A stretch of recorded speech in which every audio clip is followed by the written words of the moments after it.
Hey, what's going on, ladies and gentlemen? My name is Rayge, and we are back today with another video on the weekly reset that's happening mainly tomorrow, but I wanted to get this out for you guys so that way you can best prepare for the coming events as well. But in today's video, we're going to be going over some of the upcoming updates as well as changes to come, in addition to events that are also going live this week. So as per usual, if you want to stay up to date with Marvel Strike Force content, crush these events completely free to play just like myself, please make sure you follow along, hit that like button, give the channel a sub for future videos just like this. So first and foremost, the obvious one here, with the reset that's happening today officially, there is a new strike pass that's going to be featuring GORR Shards. So if you guys haven't already, hopefully you're watching this beforehand, where if you already built up and unlocked everything in your strike pass from the previous season, you can actually save all these to claim later on when it does reset. As you can see, time recording in 6 hours and 9 minutes, as we've already kind of unlocked everything else here. For the Gladiator Shards, I assume it's going to be very similar for GORR. So that's going to be another avenue to get more shards of obviously GORR to add to your Annihilator team. Remember, this is a team that's required for the next legendary character, both Illuminati and as well as Annihilators. Having said that, in case you guys have not checked out my video from the weekend here, actually, we have 100 shards of Thanos Endgame coming very, very soon. It's going to be starting tomorrow, so definitely something you guys want to be paying attention to. I'll link the video below, but the event's super free to play friendly. It's just making sure that you guys are going through and doing the actual new showcase that's going to be coming live. So it's going to be requiring us to go through, and this showcase event's tied back to the new Night Stalkers team. So make sure you guys take advantage of that. Super, super easy. And as well, I think the web store is just mainly just spending the new candies. So that's also going live tomorrow. Something to be on the watch for. I also want to point out as well, tomorrow's a big day because Blade is officially coming to the game now.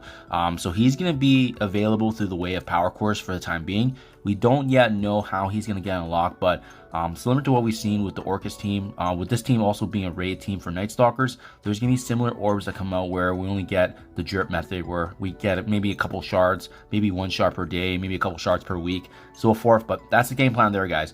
I probably will be coring a little bit tomorrow, but we'll see. I'm going to be doing my review tomorrow, so stay tuned. I'll be back to go through his kit, the T4 upgrades, ISO 8, and as well how much we're going to be potentially coring. But very, very cool, iconic character, and his event starts tomorrow, as well as the reset of the Dark Future event for Alliance Raid. So if you guys have missed that already, remember, every week they've been resetting this this Dark Future event. The Dark Future event is essentially a way for us to get, I believe, Nimrod shards, right? We just wrapped it up right here. But yeah, it's been happening every week, essentially going through battling in ORCHIS raids, and as well, it's giving us opportunities here for more shards of Sentinel and that chance, I believe, for Nimrod, if I'm not mistaken. Oh, no, my apologies. It looks like it is just the Sentinel factory orb. So yeah, no, it's still Sentinel right now. The only way we've been actually getting shards of Nimrod, in case you guys have missed it as well, is we have this daily raid that we've been doing, which is the ORCHIS Overload. It's been giving us an orb here and there, and then once you open those orbs, you get more shards of Nimrod here. That's essentially how I've been getting Nimrod shards. I've been lucky with a couple of big drops, actually, some 10 shards here and there. So I got 45 right now, but remember, Nimrod was introduced about 2 weeks ago, so still a fair bit of time to go here. And most of us at least have the 3-piece now with Sentinel, thanks to his free-to-play event. But yeah, the last 2 members, Nimrod's just taking a slow drip, Omega Sentinel, same jazz, right? But yeah, those are the ones to be on the watch for, guys. They're obviously resetting and so forth, so getting shards here and there. The Weekend Warriors, this one is also ending pretty soon here, so make sure if you guys haven't done your attacks and so forth, try to do as best you can, as this one added a sizable amount of Thanos orb fragments to the web milestone as well. So those are all the ones that are basically wrapping up here. And then we've also started this Omega operation where we've had a chance to at least get, you know, an opportunity to maximize some T3 SO8. So if you guys haven't already, there's a day in this left. But remember, the bulk of the points came from you doing raids with ORCHIS, and as well, you know, if you have these characters that have 5 stars and above, great. But otherwise, it's mainly from the Escape from Kiln event.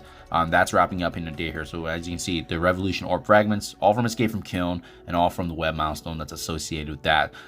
So yeah, those are basically the big ones, guys, the big updates to come. So we will see. Remember, the Blade Showcase is going to be joining this event selection. It's going to be very, very similar to what we've seen already with ORCHIS team as well as Annihilators. So this Annihilation one is going to be ending off here. As you can see, only 1 day remaining. And if you guys didn't catch my video from last week, if you guys have these characters built up and maybe you have a chance here to squeeze in those 5 yellow stars for the characters, make sure you claim this, right? This was this housed a 3 diamond of Hank Pym as well as some crimson gear.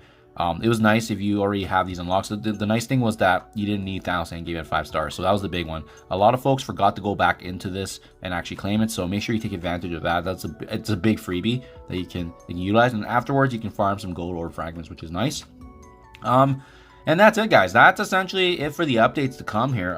There should be some more data mines coming up this week. I suspect probably an update or two in the coming weeks here on what's happening in October, including Siege Battle World, maybe another zombie undead character. That'd be really cool. And then otherwise, the other update that came from the blog was Alpha Flight.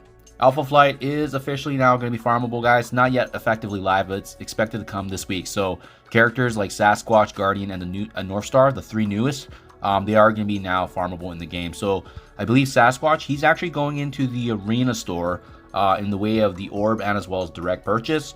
We have North Star here going to war, so a more congested area makes sense because North Star is probably the best member of this team. And the last but not least, Guardian is going to the Spotlight Raid Orb. So if you guys have been hoarding those, that's going to be an opportunity. If you head over to the supply store, go to the raids, it's all these Spotlight Raid Orbs that have been housed here, right? So this might be the time to max out some of your Spire Society characters if you haven't already. I've been hoarding quite a bit, but remember, this one's good right now because of the fact that it does give you Penny, Peter B, and Pav. So if you haven't built them up, maybe you already built up Cabal because they've been accessible for the past few weeks, especially with the new orbs. This would be a good opportunity to take advantage of it, right? Otherwise, you would have to farm the other avenues like Crucible and Arena. But yeah, Spotlight has been nice at times when you're hoarding correctly. But yeah, that's a good opportunity right there, guys. So there you have it. We have the new Strike Pass featuring GORR, Blades coming tomorrow with the new showcase event and so forth. That's where you access it. Make sure you guys stay on top of your ORCHIS raids because that's how the activity has been engaging in terms of getting us those shard fragments, the slow drip method, so forth, and that's how we've been able to inch closer and closer to the unlocks, right? So otherwise, I think those are all the big ones, guys. I'll be back with some more updates to come, especially with data mines coming in the middle of the week. So thank you for your time as always. Let me know what your guys' game plan is, and I'll catch you guys in the next one.